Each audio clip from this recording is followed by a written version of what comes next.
Welcome everyone, Dr. Thor here with another fascinating vintage training tool called Bewitched from the makers of Parcheesi. Again, this comes from, and I'm not sure exactly, I believe this comes from the golden age yet again, the game of mind reading. And this is really cool because they have put together these kind of fantasy animals which you'll be using in a particular way. Now, what I'm going to tell you how to do is how to use this in a training tool manner. There's a way to use this as a more traditional game, but that's not what we're really interested in. We're more interested in how we can use these as an actual tool, a psychic tool to, let me get this board out of here. Let me open this up. The inside of the board looks like this. There basically are 10 animals, fantasy animals, that are kind of drawn here as stick drawings. There's no colors added, but the cards themselves are colored, of course. And you can see them down here. And then they have witch doctor cards. Now, with all the sword and sorcery and all the other things we've been exposed to, it seems that this is still kind of taboo. People are so afraid of anything that's metaphysical. Now, this game came out in the golden years, 1964. Shell and Writer Company, the makers of Parcheesi, that famous game that's still around. This is a pretty rare game that you're not going to find. I've seen these selling for $200 in different areas. Now, what you have is these 10 different cards, and of course, they are not as shown here. As I said, you can see that here's the owl, which is number 3 on here. And of course, the witch doctor cards. Now, what we're going to do here is we're going to open up the board here to kind of show you this. But, you know, this is a typical send and receive psychic game, which is what most of them are. There are other things to deal with telekinesis, but the sending and receiving is the core of psychic training. The problem is that it's so boring. ESP cards couldn't be any more boring. They give you 4 signs. Maybe they're in color, maybe they're not. But, you know, this is an essential tool everybody's got to have. Your basic ESP cards. This is what you start off with. They're inexpensive, etc. Something like this, a vintage game from 1964, is very expensive. This is now, that's a long time ago. You're talking almost 60 years. Now, I'm not going to go into how this is used traditionally. If you ever get the game, it's basically... And again, like with everything, if you're interested in something like this, do email us, get on a list, check the links below, and of course, always subscribe and like to this channel if you want to see lots more of these. Directions for playing Bewitched, the game of mind reading for 2 to 4 players. This is a game in which players will delight in outguessing one another. Some players may feel that they are actually reading the mind of their opponent. Players and their personalities add abundance of skill, challenge, fun, and humor. After a few rapid rounds, players are tempted to outmaneuver one another by anticipating decisions and reactions to the pattern of past plays. And of course, it shows you how you can play it with 2 players. Let's go in here for all those aficionados that may want to see this. I hope you can kind of read that if you want it to stop.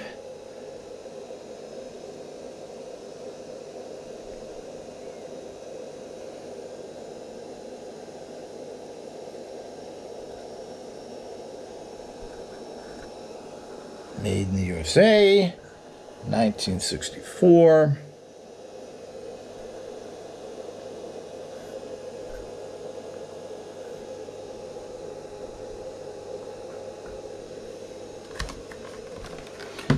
Okay, so let's see how you can use this. Now, this could be, the fun thing about this is you could actually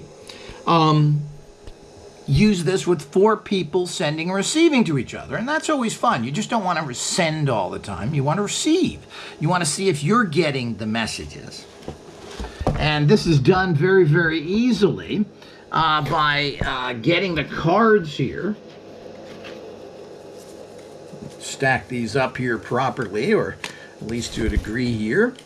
Now the backs of the cards, of course, look like this. It's kind of a witch doctor-y theme here.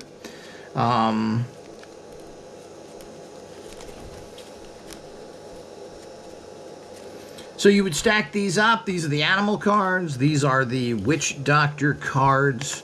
And you could use these in the same fashion to a degree. But you'd have to show them. Now, the whole idea, what's nice about this is that it has in front of each player, which there's 1, 2, 3, there can be 4 people, you have the actual designs here. And this is what sending and receiving is all about. You're not picking something out of the sky. And secondly, you don't want the people to remember it. So, well, there's only 4 or 5 shapes. Is it a star, this or that, dude? No, that is not a good way of doing things. What you actually want to do is try and connect the energy. You don't want your mind thinking about what it is. You want your mind sensing what it is. Okay, so if it has to think about, is it a square or a circle? Well, there's a problem there. How do you overcome that? Well, you have the designs right in front of you. So you're not thinking what is the design, trying to picture that first. You're trying to find out what's being sent to you. Okay? So, or you're sending it. But how do you do that? Well, the point is that with any sending and receiving game, let's say this person across from you is going to be to start first. So they would pick a card. Okay, they would look at it, then place it next to them. Now, obviously, you don't want to show the person. And then you would picture this in your mind. You're picturing this in your mind. You're sending it to the other person. You generally target their third eye, the center of their forehead. You could also picture the back of their neck, the back of the skull, where your vertebrae or your actually electrical system kind of plugs into the top of your skull. This is a very powerful place to actually send energy to. But you're sending that to the other person, and the other person then looks at what's down here and tries to sense it. You know, oftentimes you can hold your left hand up. What's the energy coming to me? Then you go over each one. You could use a pendulum. Well, what is being sent to me? Hold a pendulum over this. Let me get a little pendulum here to do that with. It's always fun to do that.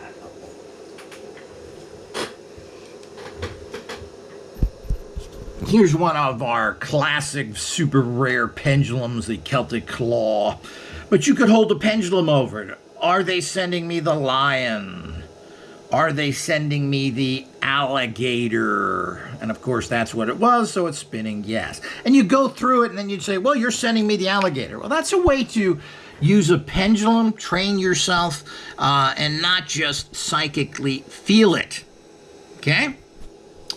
So that's a great way. What I like, again, is the patterns. They're weird. They're different. And when you're sending, think of that. Say, gee, this is a weird alligator. And picture it in your mind. Now, that'll help your mind project a better picture. So that's what's so good about getting something made like this. Not only is this a cool vintage tool, but the fact that you can actually get cards like this that are unique and different, and it has Witch Doctor. This is what's fun. This is what's fun to you on a conscious level, and also what's fun to you on a subconscious level. Your inner magical being loves it. Let's see that board again. It's your typical game board. This has a gray back on it, typical board. All of these are pretty much the same. They have all the things in the corner. You know, the board is all the same. Each 4 place settings, so to speak, are the same. And of course, these are designed to keep the Witch Doctor card on. So that's how you would do it. And each player would then become a sender receiver. Whoever's next would pick up the next one and do the same thing. And you can do that. Now, you can do the same thing with the Witch Doctor cards, except that you would have to leave a master set of Witch Doctor cards out. So, but this may or may not make it easier because there obviously are less. This is kind of a freakish one.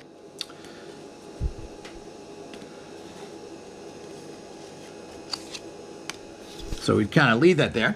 But you could get down to 3 cards, and you can use these as projection cards as well. Which one is being projected to you? So it gives you an extra little variant of some, again, unusual shapes. Now, these are about 1.5 inches by 2 inches. As all the cards are, they all have the same background on them, but here's a great way to use another psychic tool. As I said, I just showed you a way to use it as a pendulum dowsing training tool. And I'm sure there's other ways you can use different games here, but it's, again, you need cards like this. You need different shapes. And, of course, you can, to a certain extent, you can do the same thing. You could make a bunch of cards like this of some sort, of some interest that you like, and project it. Maybe you're into stones. Maybe you want to do that and have a whole bunch of crystal cards that you're interested in. One things that generally tend to excite people and they get better responses is cards to deal with sexual images. This has shown that you kind of detect the sexual image even before the person transmitted. That's how psychotically sexual we all are. So, you can use your imagination here. You could use sports figures. Maybe you're into sports, into basketball. We'll get some basketball cards, which have the image of 5 or 10 top players. And you could have a list there. It's always nice to have doubles because you want to place those in front of the receiver. And the receiver then is able to actually look at it, because you don't want to waste any energy figuring out, well, what does it... No, you want to sense what's being sent at you. You don't want to think about the design, as I've stated from the beginning of this particular video. So again, this is super exciting. These things do pop up now and again. As I've mentioned, make sure you check the links below, like and subscribe. If you're interested in this, get on a waiting list or contact us. We may have one. Not everything gets up on our website and other things. We have a bunch of stuff, and we may have one of these waiting for you. And, prices vary. These are